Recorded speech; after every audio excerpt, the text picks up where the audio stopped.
All right, I want you to look at this example and figure out what is wrong with it based on the rules we've just learned. All right, so really quickly, I'm going to show you the errors we have here. I'll take 12 tacos. Well, we know that we have to separate our dialogue and our taglines with a comma, so that broke one of the rules that we learned about dialogue. I'll put the comma there. Okay, Billy replied. Right here we have a period. Remember, we do not separate our dialogue and our tagline with a period. Instead, this should be a comma here.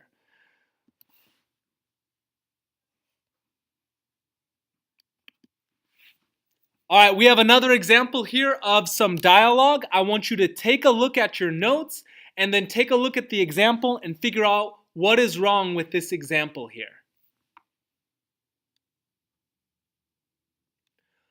All right, let's go through this really quick.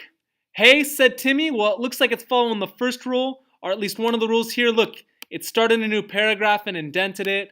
Here it changes speakers from Timmy to Ronald, and it started a new paragraph, so it's following that rule. We've got the comma here separating the dialogue and the tagline. This is the start of the sentence, but we capitalized it just because we capitalized the beginning of all sentences and the beginning of all dialogue. So, hey, said Timmy. He gave his friend a high five and stood facing him. How's it going? Ronald asked. Well, if that sounded funny to you, it's because we put this question mark in the wrong place. Remember that when you're asking a question or one of your characters is asking a question, you put the question mark in place of the comma, separating it from the tagline, and then at the end, instead of a question mark, you would just have a period. Okay, so that was what needed to be fixed there.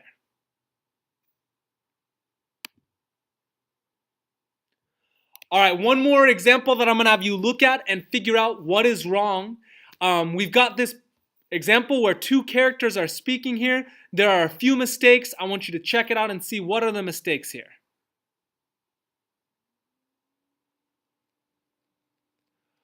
All right, so hopefully you saw that we had two characters speaking, right? We have how much milk can you drink at one time? Melissa asked as she picked up the gallon and passed it over to Frank. It uses a question mark to separate the dialogue from the tagline. That's totally fine, okay?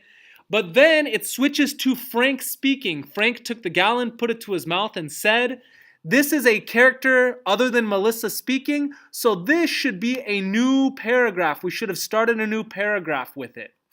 Second mistake we have here is we're supposed to capitalize the beginning of all dialogue. So, and said, even though this isn't the start of the sentence, this W for watch should be a capital W. Watch this. All right, now that you've gotten a chance to practice with some of these rules, I want you to use it.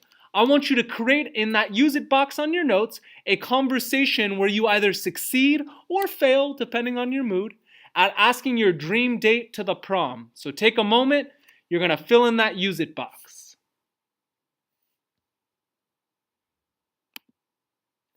All right, so there are many possible answers to this. For mine, I just put, would you go to the prom with me? And I put a question mark here because that's a question, right, instead of a comma. Mr. Davis asked his wife. Mrs. Davis, because I'm married, looked at him, smiled, and said, no. Notice I put a comma here to separate my tagline from my dialogue. I capitalized my dialogue here.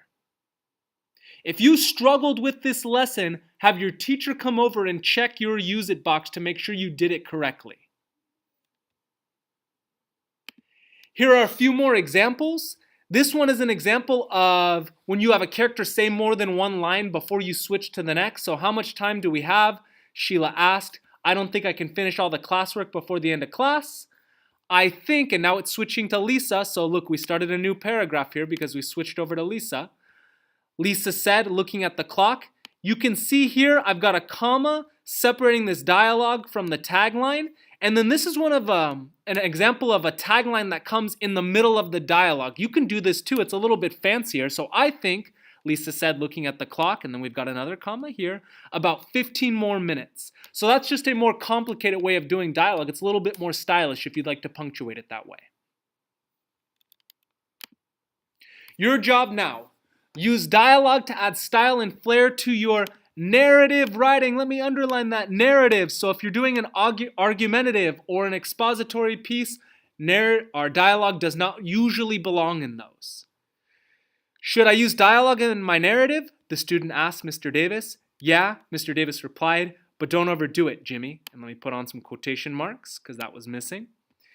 When you're writing a narrative, dialogue is an effective way to have flair and style in your writing, but don't make the whole thing dialogue. There should definitely be description and sensory details and setting, but dialogue is definitely an important part of a narrative. Thank you for watching the video.